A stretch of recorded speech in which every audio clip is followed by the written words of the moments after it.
Boa tarde, sejam todos muito bem-vindos ao canal Arquivo Morto Brasil. Meu nome é Deise Clementino Souza e eu criei o canal Arquivo Morto Brasil com o objetivo de expor casos que foram negligenciados, negados pelas autoridades policiais brasileiras e também pela justiça brasileira. O primeiro conteúdo desse canal aqui é referente ao meu caso, né? Que foi um caso aí negligenciado até agora, que está sendo negado pelas autoridades policiais brasileiras e também pela justiça brasileira.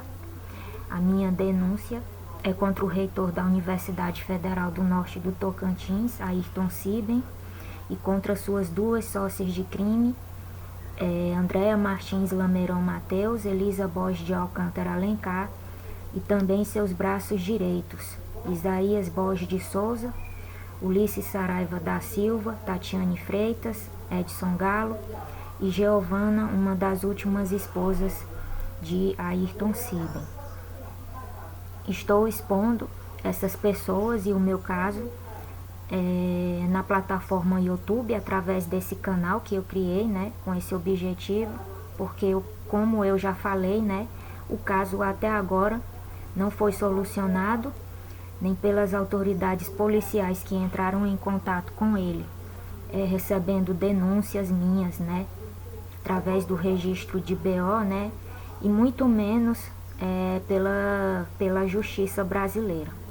E também, nessas pessoas, nenhuma delas até agora foram responsabilizadas, né, pela lei brasileira e muito menos pela justiça, né, pela justiça brasileira, pelos crimes que cometeram, não só contra mim e contra pessoas de minha família, mas contra outras pessoas também que não tiveram a mesma sorte de sobreviver, enfim, para fazer o que eu estou fazendo agora, que é expor, né, a conduta criminosa dessas pessoas.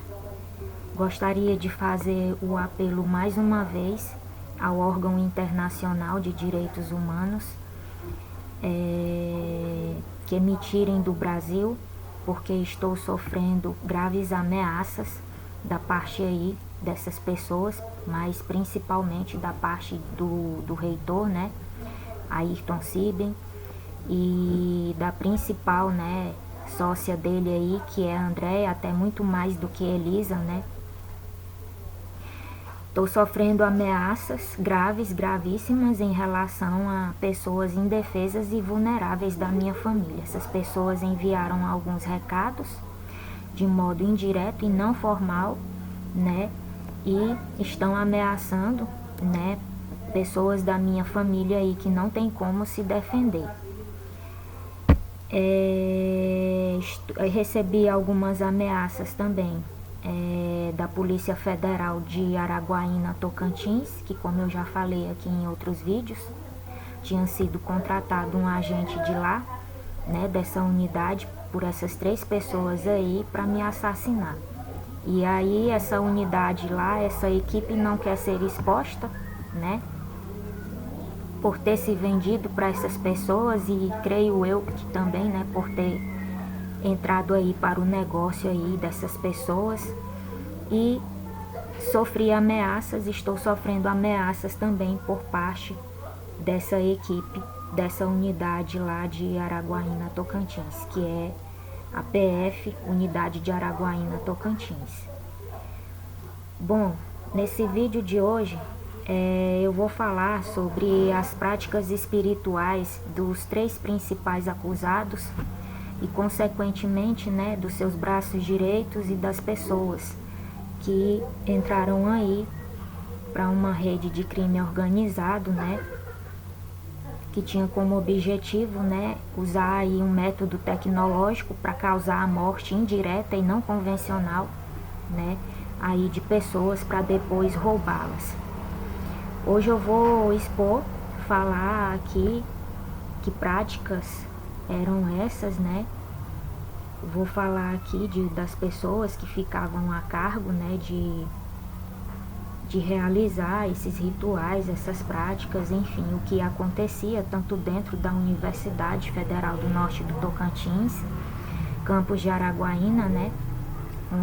Lugar onde tudo foi arquitetado, né? Onde tudo aconteceu.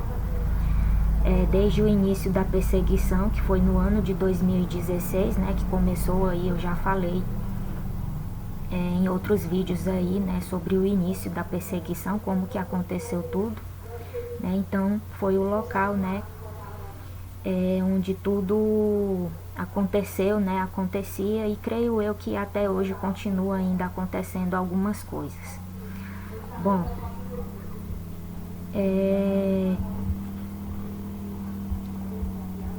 eu não encontrei alguma coisa aqui, mas eu posso fazer uma breve síntese apenas com base no que eu sei, né, de Andréa Martins Lameirão Mateus. Bom, em relação a Andréa Martins Lameirão Mateus, ela é uma sacerdotisa da velha arte. E nós precisamos entender o que é uma sacerdotisa, né? Eu não encontrei nenhum conteúdo que me explicasse de modo didático o que é a bruxaria da velha arte, mas eu posso explicar aqui o que é exercer, né, o sacerdócio, enfim, o que é um sacerdote, uma sacerdotisa. E eu posso falar alguma coisa com base, né, do que eu fiquei sabendo, né, das práticas espirituais de Andréa. Bom, para começo de conversa, né, o significado da palavra sacerdotisa significa mulher que, entre os pagãos, exercia funções sacerdotais, pessoa que fazia sacrifícios a divindades, pessoa que ministra o sacramento de uma igreja, pode ser também outro significado, uma outra opção,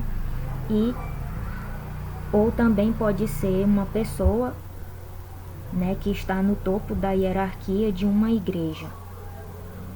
Então é isso, eu vou repetir novamente. A palavra sacerdotisa significa mulher que entre os pagãos exercia funções sacerdotais. Aí aqui tem vários exemplos aqui do que pode ser um sinônimo, né? Palavras relacionadas, sacerdote,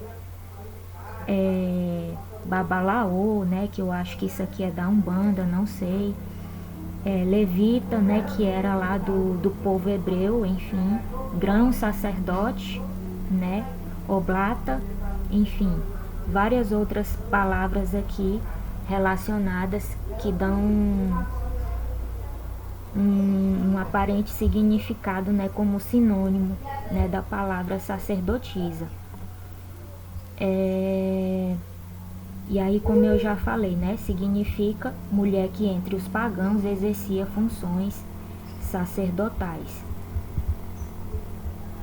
Bom, para não me alongar muito, como eu não achei conteúdo didático que fala sobre essa velha arte, né, essa bruxaria aí da velha arte, né, porque ela é uma sacerdotisa da velha arte, o que eu posso falar a respeito disso, com base no que eu sei, no que eu fiquei sabendo a respeito disso, é que ela se auto-intitula umbandista, assim como a Ayrton, né, e Elisa, mas, na verdade, ela tem práticas espirituais, como que eu posso falar, nocivas, que visa fazer rituais de morte, destruição, rituais manipulativos também, enfim. E ela tem conhecimento em todas as vertentes, de todas as vertentes religiosas e de todas as práticas religiosas. Eu não posso dizer de todas as religiões do mundo, porque eu estaria cometendo aqui um exagero. Mas Andréa Martins Lameirão tem um vasto conhecimento de quase, pelo menos assim, eu posso falar de grande parte de um arcabouço aí, pelo menos das principais, assim, das mais conhecidas, né? E creio eu que até das menos conhecidas também, das menos tradicionais, enfim. E ela se utiliza, né, enfim, de várias práticas, mas o carro-chefe mesmo do negócio principal que deu o pontapé inicial aí para ela cometer esses crimes aí, o carro-chefe dessas práticas espirituais não era Umbanda, não era práticas da Umbanda, era práticas da necromancia, que logo logo eu vou explicar aqui para vocês o que é a necromancia, do que se trata, né, como que é feito um ritual de necromancia. Então é isso. A Andréa Martins Lameirão Mateus, ela se auto-intitula umbandista, mas ela tem conhecimento de quase todas as vertentes religiosas e de suas práticas, tanto as mais conhecidas, né, as mais comuns, como também as menos conhecidas, né? E ela é uma sacerdotisa, né, uma bruxa da velha arte. Só que as práticas espirituais que ela se valeu para cometer os crimes dela junto com Ayrton, né, e Elisa, não eram práticas da Umbanda, eram práticas da necromancia. E agora eu vou explicar aqui para vocês o que significa, né, a necromancia. Como que é, né, um ritual de necromancia, como que ele é feito, enfim, o que consiste.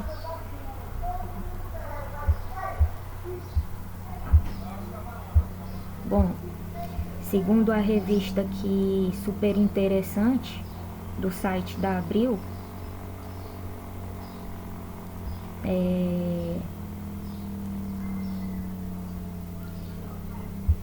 cujo título é Como é um ritual de necromancia? Ponto de interrogação. E aí o artigo começa falando assim: antigamente o rito tinha partes bem nojentas.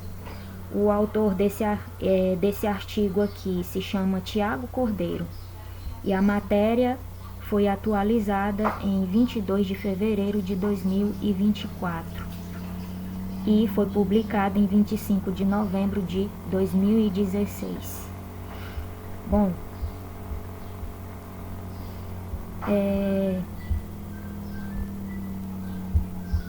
só um minuto. Aí o texto do artigo começa falando o seguinte, sobre a prática da necromancia. Em tese, todo ritual de contato com os mortos, de qualquer religião, pode ser chamado de necromancia. A palavra deriva da combinação de dois termos gregos, necros, cadáver, e manteia, profecia, adivinhação.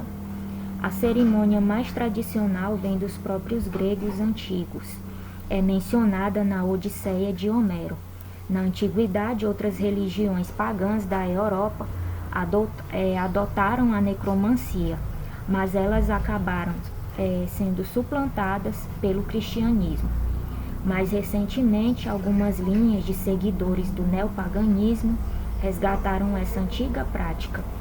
O ritual inclui formas bem nojentas de entrar em contato com a morte, como o canibalismo, que tem a ver com a vilipendiação de cadáveres aqui, que eu já falei, que depois que essas pessoas conseguem matar aí suas vítimas, né, as pessoas que elas escolhem como alvos, né, elas vão imediatamente lá, né, lá na sepultura lá da pessoa, lá na cova, dão um jeito de ter acesso a esse cadáver bem antes de qualquer coisa ser construída, um túmulo, uma laje, um gavetão, enfim. E aí contratam pessoas para fazer esse trabalho sujo, né, tanto de escavar lá para retirar o defunto, como para transportar as partes vilipendiadas, e aí fazem esse ritual aqui, ingerindo parte desses cadáveres. Bom, a religião aqui que fala, né, que pertence aqui a essa prática é o neopaganismo, e surgiu no século XIX, no norte da Europa, né? Os lugares onde ela é mais praticada é na Europa, América do Sul, Estados Unidos e Austrália. Tem uma estimativa de mais ou menos 3 milhões de praticantes aí pelo mundo. Bom, primeiro, roda de fogo. Aí, dando continuidade aqui ao texto do artigo, fala aqui que geralmente o ritual é conduzido por uma mulher, no caso uma sacerdotisa, né? E é realizado preferencialmente à noite, em um lugar plano, preferencialmente plano e aberto, diante de uma pira, né, acesa, uma fogueira, né? A sacerdotisa traça um círculo em volta de si e de quem acompanha o evento. Não é permitida a presença de muita gente, a não ser o cliente.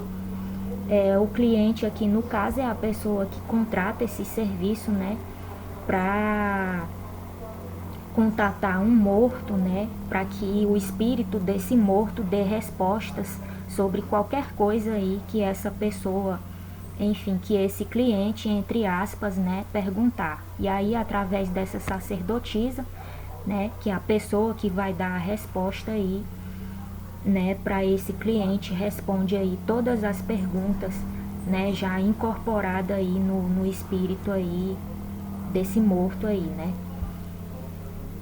Então, repetindo novamente, não é permitida a presença de muita gente a não ser o cliente, a pessoa que contratou o serviço para contatar um morto específico, e poucos convidados dele, né, poucos convidados desse cliente.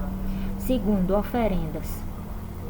O contratante, no caso o cliente, que eu já falei, né, a pessoa que quer obter respostas sobre passado, presente, futuro ou qualquer outra coisa, né, leva animais para serem sacrificados, preferencialmente ovelhas negras, roupas e joias que pertenceram ao falecido, e sempre que possível um pedaço de seu cadáver, que é a parte da vilipendiação que eu acabei de citar, né? Como mão ou perna.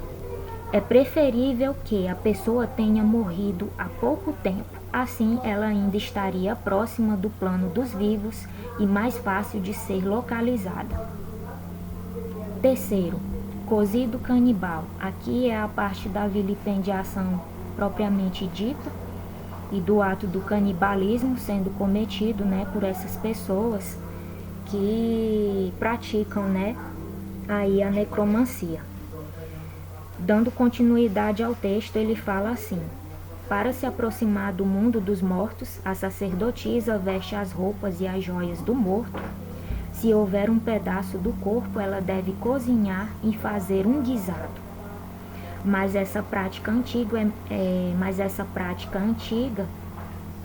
entre aspas, é muito rara hoje em dia. É mais comum encarar algum alimento estragado, como pão embolorado, beber o sangue do animal sacrificado, também ajuda no processo. Aqui o autor do texto já coloca uma ironia aqui à parte, né, para amenizar um pouco aqui a questão do canibalismo que é cometida aqui nessa prática de necromancia. Aqui no tópico 4 fala de uma cantoria maluca. Dando continuidade ao texto, fala assim: depois de comer o alimento podre, que é a carne humana, né, as partes lá do cadáver, que é vilipendiado, a sacerdotisa invoca o morto e começa a cantar em busca de um estado de transe. O processo costuma durar várias horas até que ela consiga contatar o espírito. Em alguns casos, mais pessoas tocam instrumentos musicais para ajudar a atingir o nível elevado de consciência. Bom, aqui acho que está fácil de entender, né? Depois da sacerdotisa ingerir a carne humana, né, ela começa a invocar o espírito do morto, né, e através do som, né, das pessoas cantando ou gritando e tocando instrumentos, enfim, Aí ela entra numa espécie, né, de estado de transe, né, creio eu. Aqui fala, né, desse estágio aqui de transe. E aí, né, o espírito do morto, né, começa a fazer contato com a sacerdotisa. Tópico 5, dando continuidade ao texto. O texto continua dizendo o seguinte, a respeito de mensagens na cabeça. Quando finalmente entra no transe completo e localiza o alvo, a sacerdotisa começa a ouvi-lo em sua cabeça. Eles conversam. Apenas ela ouve o que o espírito diz. Os demais podem fazer perguntas que ele responde apenas à sacerdotisa. Se o processo demorar demais e o dia clarear, o ritual é interrompido e retomado novamente na noite seguinte. Bom, aí aqui fala do contato, né, propriamente dito, né, quando a sacerdotisa aí entra nessa espécie aí de estado de transe, né,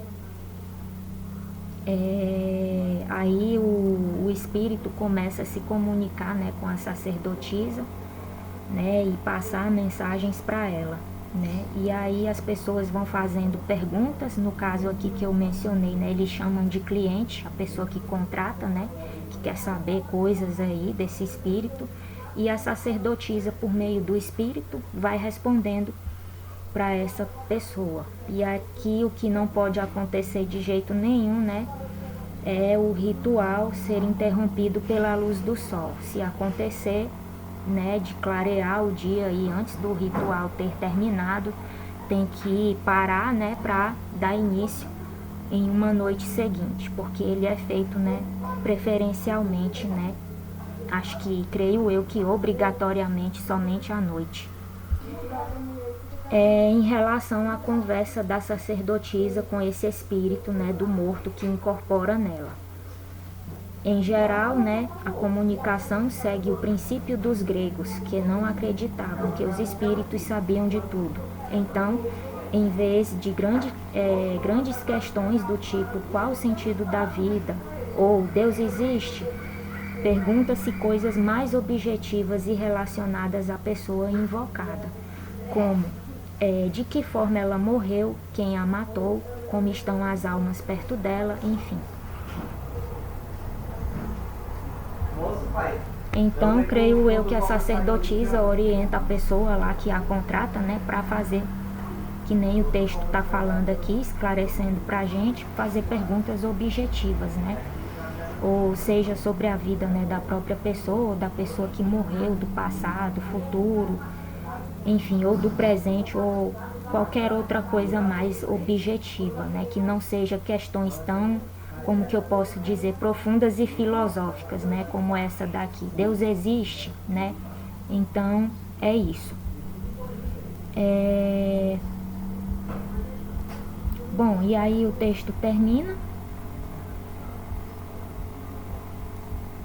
né? São 5 tópicos que fala aqui do que é a prática, né, da necromancia, né, que vem de uma religião neopagã, né, e aí acho que deu para entender mais ou menos como é que funciona, né, e segundo o que eu abordo, né, segundo o que eu falo lá no meu primeiro vídeo, né, de denúncia lá em relação a essas pessoas, essa prática aqui da necromancia, ela era realizada dentro do campus da Universidade Federal do Norte do Tocantins, no Simba. E foi lá também que essas pessoas tramaram, né, meu assassinato e um possível estupro meu também. Então, como eu falei, né, na carta lá no primeiro vídeo, que é uma carta de denúncia, né, exposição e defesa ao mesmo tempo, que eu começo a denunciar essas pessoas. Resumindo aqui um pouco, né, elas se valem dessa tecnologia espiã de dispositivos, implantam, né, nas casas das pessoas ou nos seus objetos, né, de modo criminoso e ilegal, né, através da invasão, né? E aí, através desses dispositivos espiões, tanto uma metodologia tecnológica que eu explico, né, no vídeo anterior, que fala da tecnologia, é transmitido para essa pessoa, que são frequências que causam tanto adoecimento físico, psicológico, mental, levando a pessoa, né, a óbito. E também rituais, né, como esses aqui, de práticas como essas aqui, são transmitidas também, né, através desses dispositivos, não só desse daqui, mas também rituais de todo tipo, como rituais de morte, destruição, manipulação, entre outras coisas. E aí, como eu falo naquele primeiro vídeo, essas pessoas, depois que conseguem matar suas vítimas desse modo, né, elas vão lá até a sepultura da pessoa, pagam, né, aí quem ficava a cargo disso era Isaías Borges de Souza, juntamente com Ulisses Saraiva, né, Giovanna e outras pessoas aí, que eram os braços direitos aí dessas pessoas, e vão lá e se valem, né, muitas vezes até de funcionários desses locais aí, né, desses cemitérios, né, compram essas pessoas para praticar esse ato criminoso aí de vilipendiação desses cadáveres. E aí é retirado, né, as partes aí desses corpos, né, e levado aí para o lugar, né, em Araguaína. Era realizado, como eu já falei, dentro da própria universidade, né, essas pessoas, né, faziam isso lá dentro, levavam as partes aí desses cadáveres que elas conseguiam aí ter acesso, né, das vítimas delas que elas conseguiam fazer, né, e faziam, né, esse ritual aqui de necromancia. Era assim que funcionava. Bom, dando continuidade aqui ao que eu tenho para falar sobre essas práticas aqui de Andréia, né, de Ayrton Siben, também de Elise, dessas outras pessoas, né, que acabaram também aí fazendo parte dessa rede de crime, né, que se formou, né, com vários objetivos.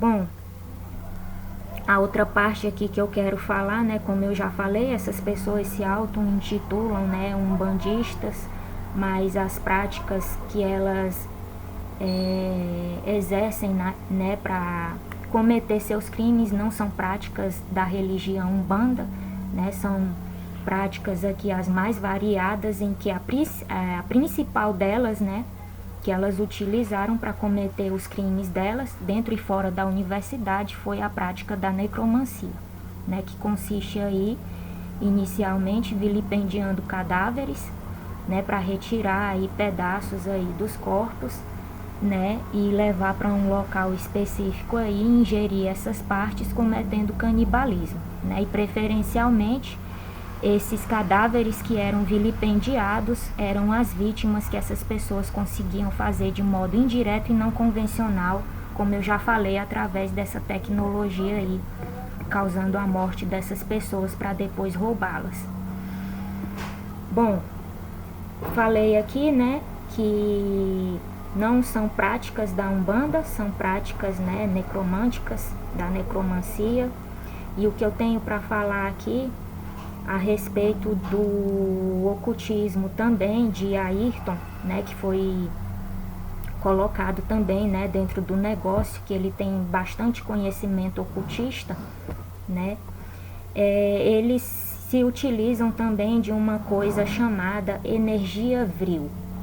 Bom, eu não sei se essa ideia aqui foi de Ayrton, creio eu que sim, né, mas todas as pessoas, né, não sei se algumas delas sabiam que estavam, né, aí, enfim, fazendo essa energia vril, né, ou não. Eu só sei que é outra prática também, que foi juntamente com a prática da necromancia, né, incorporada aí, aliada aí, né, como que eu posso falar, as práticas espirituais, que, como eu já falei aqui, tinha que obrigatoriamente, era uma orientação, que durante os rituais de morte e destruição que a Andréia realizava através aí dos dispositivos, né, espiões aí, que as pessoas ficavam expostas tanto ao método tecnológico de frequências, micro-ondas radioativas, enfim, radiofrequências pulsadas, coisas que causavam mesmo, que é comprovado, né, cientificamente, que causa adoecimento tanto no corpo físico como no corpo mental, né, das pessoas. Que além disso, dessa tecnologia que era usada para adoecer as pessoas, tinha também, né, os rituais de morte e destruição. E uma das orientações que era dada para as pessoas que participavam, né, das orgias que tinha que acontecer obrigatoriamente durante esses rituais de morte e destruição, né, é que tinha que haver aqui uma série de coisas aqui.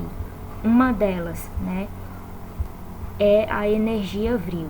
Creio eu que essa ideia tenha partido de Ayrton Sibben, porque, como eu já falei, ele tem ligações com grupos nazistas, com grupos de extrema direita, e que o Estado brasileiro se nega a investigar por conta do tamanho horror, por conta de muita sujeirada debaixo do tapete que essa pessoa cometeu e ainda continua cometendo, só que não é do interesse nem da autoridade máxima que está no poder que isso venha à tona, pelo fato dessa pessoa aí, como eu já falei, ter feito vários acordos aí com essa autoridade, não só com as autoridades policiais, mas creio eu que, não sei, né, se fez também com a que saiu, mas enfim, tem acordos aí e que o Estado brasileiro se nega, né, a investigar, enfim, e a expor também a ligação de Ayrton Sibben com grupos de extrema direita, né, grupos nazistas,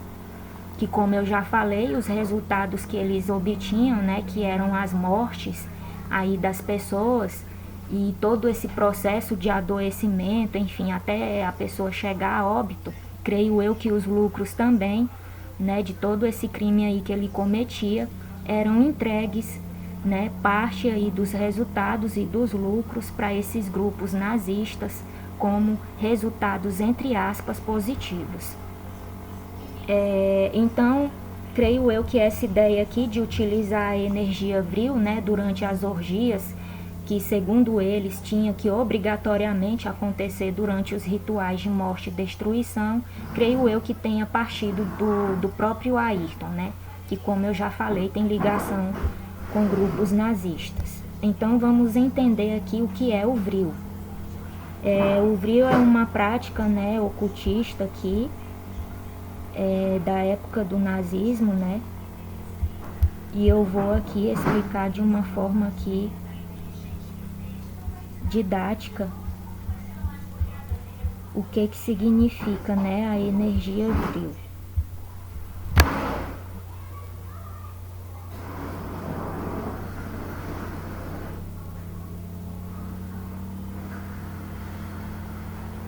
Bom, a página Wikipedia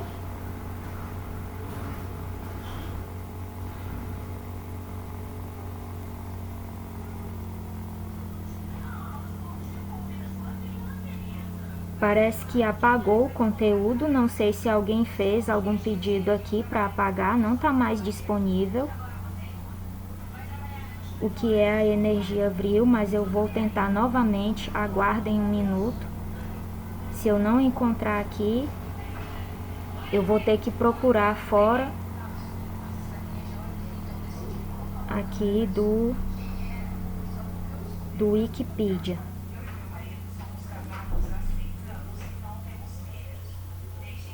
Bom, removeram, não sei porquê, esse conteúdo aqui da Wikipedia. Eu vou tentar acessar ele fora da Wikipedia, não sei se há alguma forma de censura, né? Enfim, aguardem um minuto, já já eu volto com o resultado. Voltando aqui, eu não sei porquê, mas a Wikipedia apagou o conteúdo, né, que fala do vril, que é uma prática ocultista aí do nazismo, né? Enfim, eu acabei achando aqui no site xdocz.com.br. Eu vou disponibilizar o link de todos esses artigos que eu estou citando aqui, que eu estou usando aqui para fazer a minha exposição. Bom, vamos lá, só repetindo, né? Obrigatoriamente, como eu falei, né? Durante esses rituais de morte e destruição, né? Tinha que acontecer orgias sexuais, né? De Ayrton, né? Com essas pessoas aí que eram recrutadas para fazer parte, né? Da rede de crime organizado, né? E da rede que tinha o objetivo aí de servi-lo sexualmente, né? E servir também aí suas duas sócias de crime. Bom, e aí o que acontece? Ele se utilizou de um conhecimento aqui, ocultista, né, da época do nazismo, que tinha a ver, né, com práticas aí, né, nazistas, que é o vril. E o que é o vril, né? É a suposta energia ou magia a qual a sociedade Thule ocultista ansiava alcançar. O mais notório membro desta seita, né, foi Adolf Hitler. A energia vril era eminentemente telúrica, oferecendo capacidades aos seus seguidores, a capacidade de curar ou ferir pessoas, levantar objetos e, por fim, a elevação dos próprios para outra dimensão de nível superior. Esta energia vril era alcançada através da meditação e orgias sexuais e até também sacrifícios de crianças, que é o que eu vou falar aqui logo mais à frente, que essas pessoas fazem também, né? E consideravam-se seres superiores, capazes de feitos, né, inimagináveis, e tudo o que acontecia, né, em subterrâneo. Quando os nazistas se aperceberam deste suposto poder, apoderaram-se do conceito da seita e exuberaram com as suas práticas. Eckhart tinha um poder hipnótico conhecido por Alma Negra. Cofundador do partido nazista, facilmente chamou a si, né, que é a pessoa aí, Adolf Hitler, né, que foi aí a pessoa que exterminou milhões de judeus e pessoas aí de outras raças, né. A ariosofia servir-se-ia da energia vril, a qual os faria voar até o infinito e tornarem-se deuses, o que facilitaria ou garantiria o sucesso em alcançar o poder absoluto e metafísico para governar o mundo. Chegaram a medir os crânios dos tibetanos, convencidos que eles eram os ancestrais dos arianos. Bom, eu vou ler novamente para ficar bem claro que é essa prática aqui que essas pessoas usavam durante esses rituais de morte e destruição que tinha que acontecer obrigatoriamente, né, orgia, e era essa prática aqui, né, chamada vril. Vril é a suposta energia ou magia a qual a sociedade Thule ocultista ansiava alcançar. O mais notório membro desta seita terá sido Adolf Hitler. A energia vril era eminentemente telúrica, oferecendo capacidades aos seus seguidores, a capacidade de curar ou ferir pessoas, levantar objetos e, por fim, a elevação dos próprios para outra dimensão de nível superior. A energia vril era alcançada através da meditação ou orgias sexuais e até também sacrifício de crianças. Consideravam-se seus seres, né, superiores, capazes de feitos inimagináveis, e tudo acontecia em subterrâneo. Quando os nazistas se aperceberam deste suposto poder, apoderaram-se do conceito da seita e exuberaram com as suas práticas. Eckhart tinha um poder hipnótico conhecido por Alma Negra, cofundador do partido nazista, facilmente chamou a si Adolf Hitler.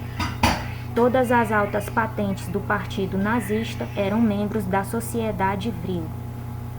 A ariosofia servir-se-ia da energia vril, a qual os faria voar até o infinito e tornarem-se deuses, o que facilitaria ou garantiria o sucesso em alcançar o poder absoluto e metafísico para governar o mundo. Chegaram a medir os crânios, né, de tibetanos, né, convencidos de que os tibetanos eram os ancestrais dos arianos. Bom, então ficou aqui, acho que bem claro, né, que isso aqui, além de uma prática, né, de uma sociedade oculta, né, e secreta, logo depois, né, deram a nomenclatura e o nome, né, para essas pessoas que praticavam aí, né, que tinham aí essa prática, né, do vril, chamando de sociedade vril, né. Primeiro era chamada de sociedade Tule, sociedade Tule ocultista, e aí logo depois passou a se chamar sociedade vril.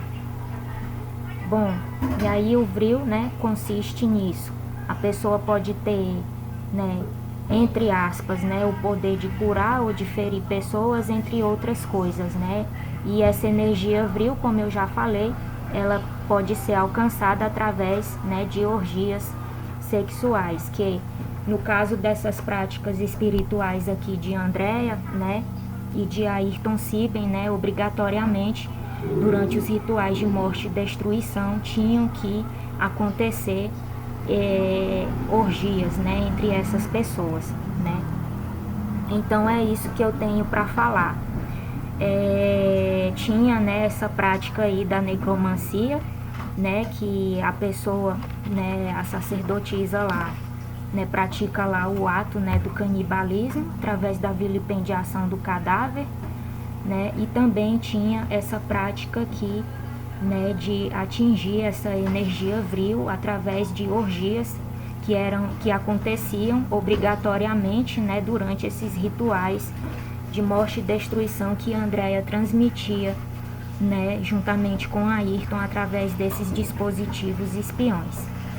Outra coisa aqui que eu quero mencionar também, né, sobre as práticas aí ocultas dessas pessoas, não só ocultas em relação ao ocultismo e práticas aí espirituais, é outro crime aqui que, além da vilipendiação, né, de cadáveres, né, que eles cometiam, né, Andrea também não tem escrúpulos, assim como Ayrton Siben também não tinha, em também usar essa tecnologia para matar crianças, né, mesmo que de forma, né, indireta e não convencional, eles também usavam, né, como eu falei aqui no vídeo anterior, o negócio continua até hoje, né, com aí o conhecimento e a proteção do Estado brasileiro, essas pessoas continuam cometendo seus crimes, né, e o negócio delas continua. Então, tanto Ayrton Siben como Andrea Martins Lameirão Mateus, eles se utilizam dessas duas práticas aqui também, né, para causar a morte, né, de crianças. E aí, creio eu que o mesmo acontece também, né, com as pessoas adultas, que eles conseguem levar a óbito, tanto através da metodologia tecnológica, que eu expliquei lá no outro vídeo, que fala da tecnologia utilizada para adoecer as pessoas, como através, né, dessas práticas espirituais nocivas. E aí depois, né, que essas crianças morrem, elas fazem, creio eu, né, que a mesma coisa, ou talvez, né, coisas aí piores aí, com os cadáveres aí, com os corpos, né, dessas crianças.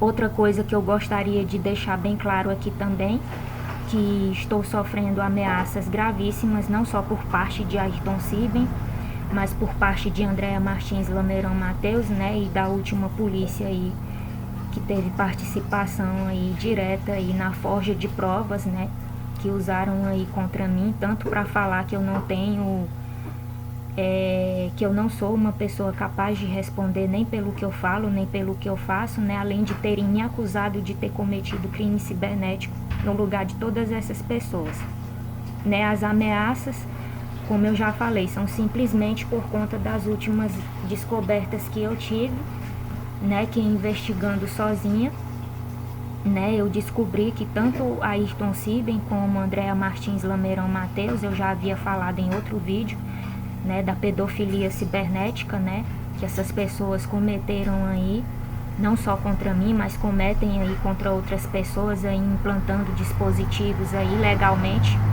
e criminosamente, né, para invadir a intimidade das pessoas, principalmente de crianças e adolescentes também.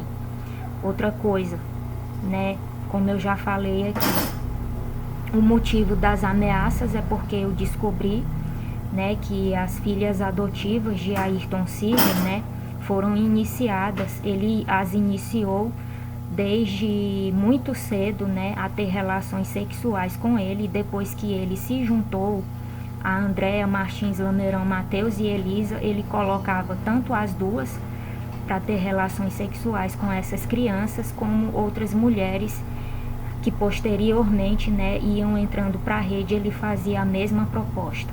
Tudo era filmado, enfim, eu fiquei sabendo que jogaram vídeos aí dessas práticas dele aí, criminosa, né, com essas crianças, ele abusando, enfim, dessas crianças. E aí foi por conta dessa última descoberta que fiz, e ele não quer que venha à tona, muito menos o Estado brasileiro, porque está protegendo não só essas 3 pessoas que são os principais acusados, né, mas os braços direitos, né, dessas pessoas que eram as pessoas que ficavam com a maior parte do trabalho sujo, né, que era a implantação dos dispositivos de forma criminosa, ilegal, a vilipendiação dos cadáveres, né, entre outras coisas, né, como eu já falei aqui.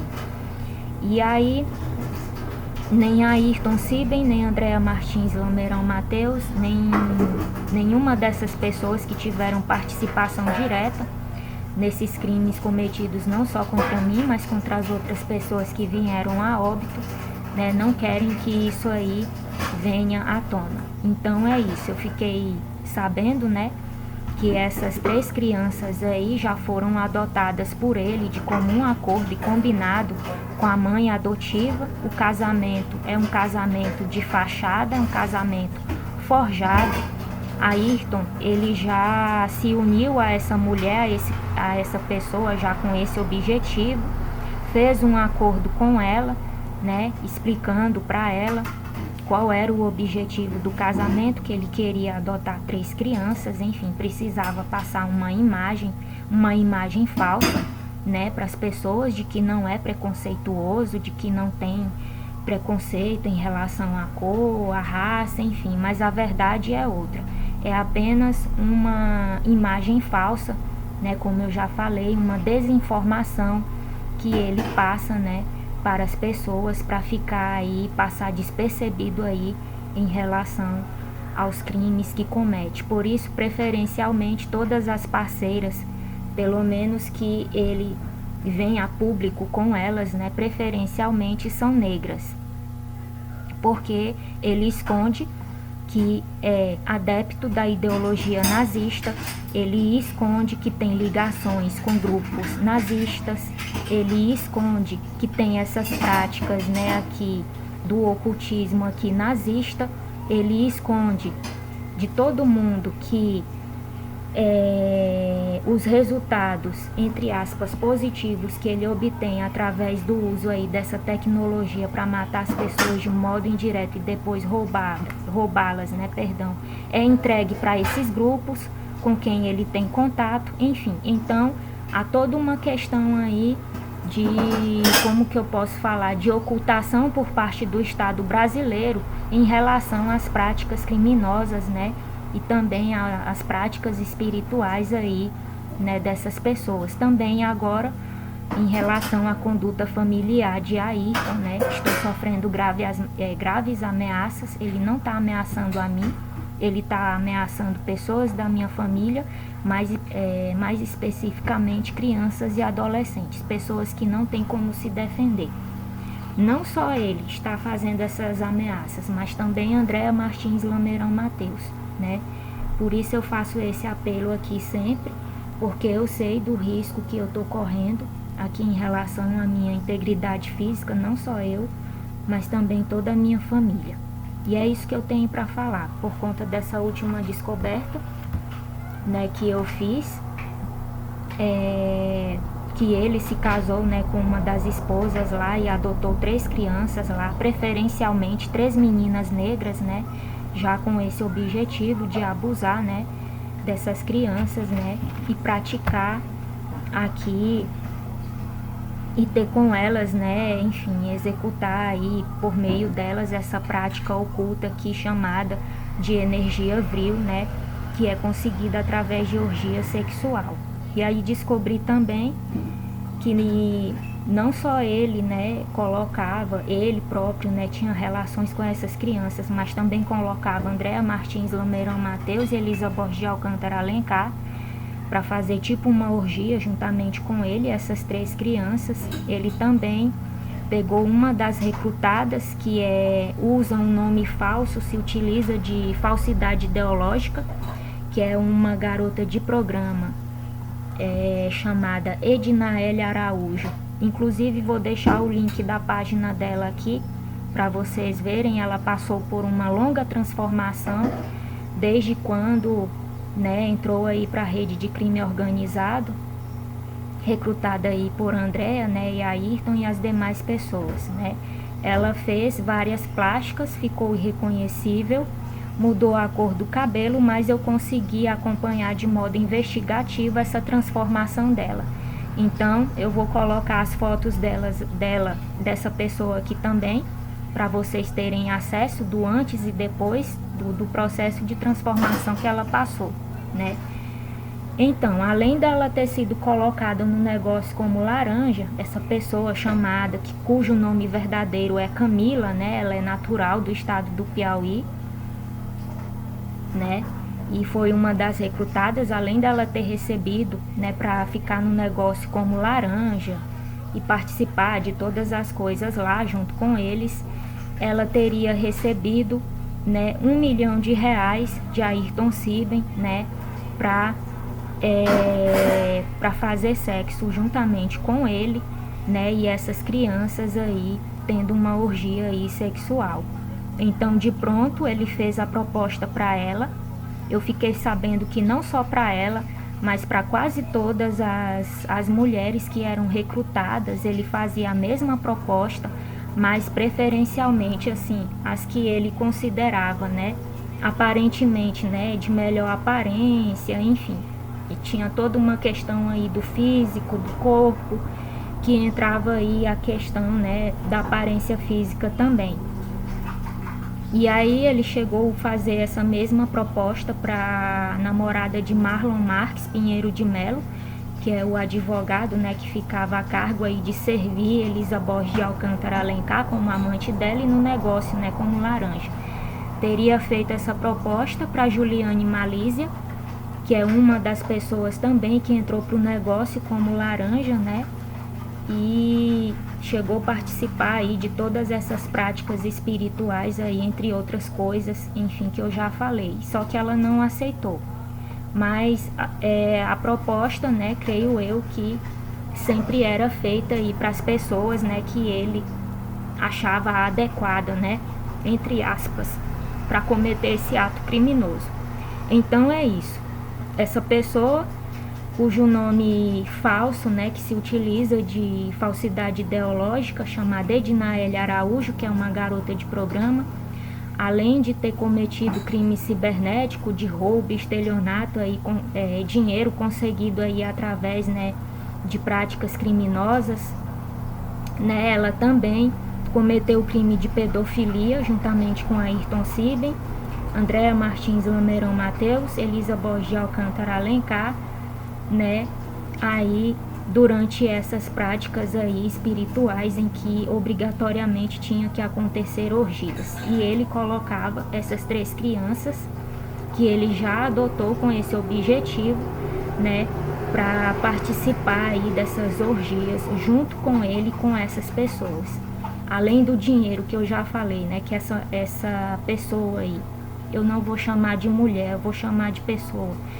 Então, além do dinheiro que essa pessoa recebeu, que é fruto de roubo, né, de estelionato e das mortes que essas pessoas conseguem causar, ela teria recebido de Ayrton R$1 milhão para cometer o crime de pedofilia junto com ele, né, Andréa Martins Lameirão Mateus e Elisa Borges de Alcântara Alencar contra as próprias filhas adotivas.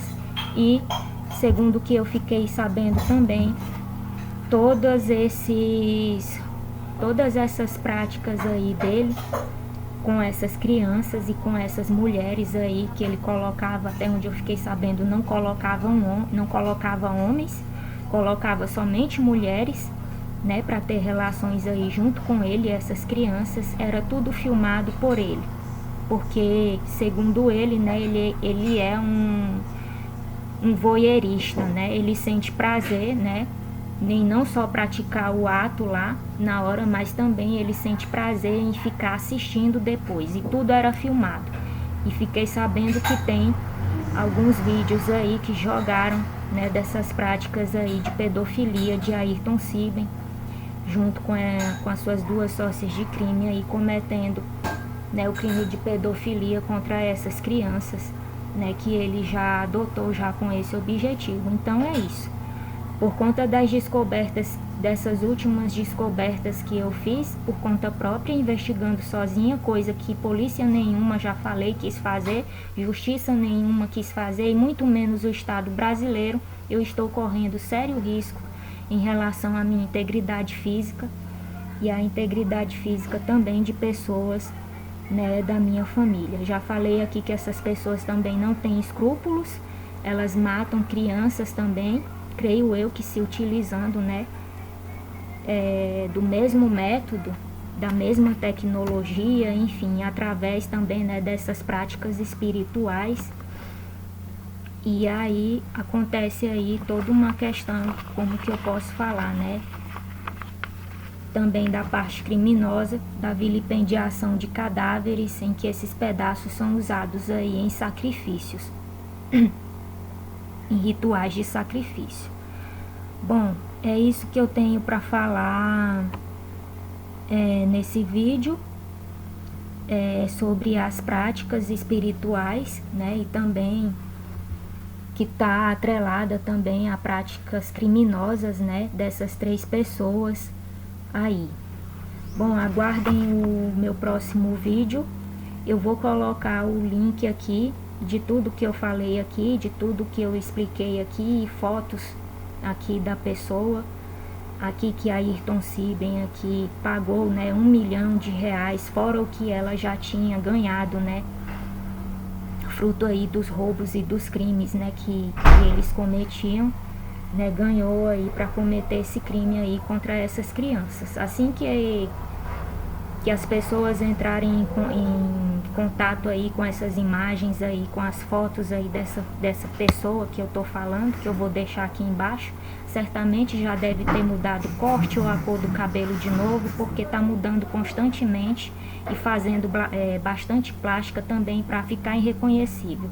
Mas vocês saberão reconhecer pelas tatuagens que ela tem no braço, pelo padrão da tatuagem que ela tem. Não sei se já está apagando, né? Creio eu que sim, que já está dando um jeito de apagar, mas como são muitas, né, nos 2 braços, creio eu que não vai ser tão fácil assim essa pessoa passar despercebida, mesmo que mude a cor ou o corte do cabelo. Eu disponibilizarei as fotos dessa pessoa logo aqui embaixo e peço encarecidamente às pessoas que eu tenho muito respeito, que nem eu já falei aqui, que trabalham na noite, que são profissionais, enfim, do sexo, que trabalham na noite, tanto meninos como que eu posso falar, tanto homens, né, como mulheres, pessoas de todos os gêneros. Se vocês avistarem essa mulher, por favor, não aceitem essa pessoa entre vocês, porque essa pessoa não tem escrúpulos, não tem ética e, sendo assim, não pode nem mesmo ser considerada uma profissional do sexo, mas sim é uma pedófila, é uma assassina, uma ladrona, uma estelionatária. Se chama, usa o codinome de Edna L. Araújo, tem página dela na internet, enfim, eu vou disponibilizar o link, mas o nome verdadeiro dela é Camila, natural do estado do Piauí. Enfim, ela participou ativamente, né, de todos os crimes cometidos contra mim, né, praticamente quase todos, perdão, a maioria deles, né, contra mim, contra minha família, e tá aí sendo protegida, né, juntamente com os 3 principais acusados pelo Estado brasileiro, que, como eu já falei aqui, essas pessoas foram até Brasília e lá fizeram um acordo com políticos, né, para que não sofressem nada lá em Brasília, creio eu que a nível nacional, uma punição aí, né, a nível, enfim, nacional. Então, já que o Estado brasileiro não está fazendo o papel dele, né, eu me vejo no direito de me defender das falsas acusações dessas pessoas, dessa perseguição que está perdurando até agora. Ayrton Siben não parou de se conectar a esse dispositivo aqui e ele se conecta até hoje a celulares aí da maioria e de pessoas aí, de grande parte aí da minha família, se conecta até hoje, que eu fiquei sabendo, né? E assim continua, né, a vigilância e o monitoramento, como eu já falei aqui do acordo dele, né, com as autoridades policiais, né? Ele vendeu praticamente a minha imagem, o meu corpo, para que essas autoridades, né, o meu corpo entre aspas, de um modo à distância, falando pelo acesso, né, que essas pessoas estão tendo através do reaproveitamento dos dispositivos que ficaram aqui em casa, que eu não consegui capturar. Então é isso, ele se vale da impunidade para continuar cometendo seus crimes. E eu, como cidadã brasileira, me vejo no direito de usar o meu conhecimento para defender a mim mesmo, a minha família, né, desse terrorismo aí, dessas práticas criminosas aí que eu considero um terrorismo humano, tecnológico, mental, material, financeiro, enfim, de toda a ordem. É isso que eu tenho para falar. Aguardem o próximo vídeo, que vai ser um vídeo à parte, né? Que eu vou falar de algumas coisas aqui, resumindo, fazendo um resumo de tudo que eu falei nesses 3 vídeos anteriores, né? Falando a respeito também do negócio, que na verdade não é só um negócio, tem mais outro negócio, né? Que, como eu já falei aqui, a venda, né, de imagem aqui foi um acordo que ele fez com essas autoridades policiais que entrou em contato com o caso, mais especificamente por último, né, a PF de Araguaína.